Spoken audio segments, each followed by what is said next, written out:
من از نام مادرم یکی دیگه دامنو و هر یک انسان از نام خودش کند یا مثلا از نام پدر و مادرش هم کند قربانی چقدر میشه باشه؟ مادرتان گذشتگی؟ نه مادرم در قید حیات. مادرتان قطعی کی زندگی میکنن؟ پدرم و اهل و عائله. مثلا از نام پدرم که دیگه مثلا میخوام مثلا نام مادر. وای پدر و مادر گذشتگی باشن به نامشان کرده میشد. از نام آدمی زنده کرده نمیشد. آدمی زنده باید خودش کند یا اینکه شما زندهش تحفه میکنید، میگید که من مادر یا پدر من گوسفند برای شما قربانی کنید میگوید و عبادت باید خودش اجرا کند یا وکیل فرماید کسی وکیل کند.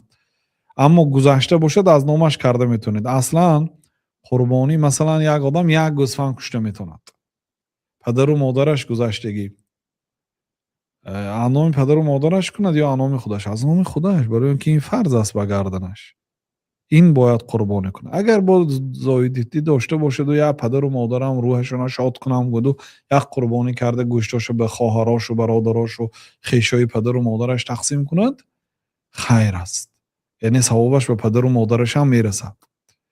از همین گوسفند کشتگیتون هم پدر و مادرتون بهره مند میشه، چون که شما تربیه همون کسی گرفتید، اونا سبب شدن که شما مسلمان به دنیا آمدید، مثلا شاید تربیه اینه کم دادن، ثواب میگیرن.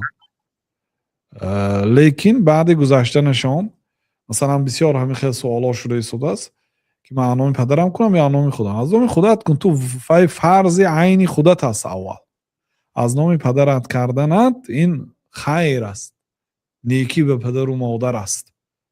اگر امکانیت چه داری به نام اون کسی هم کن، نداری همین کردگیت بس از همون گوشتاشو که خیر میکنی آدمو دعا میکند، پدر و مادرت هم از اون دعا بهره مند میشه انشاءالله.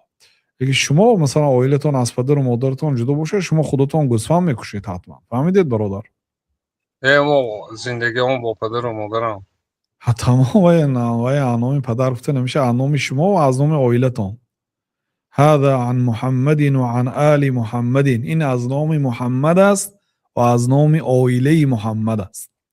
اگر دیگتون یکته، کستتون یکته باشد، یکته میکشید. اگر پدر و مادر جدا باشن، پولشون علایده باشد، اونها هم کار و کسب دارن، تجارت داشته باشن، اونها علایده میکشن.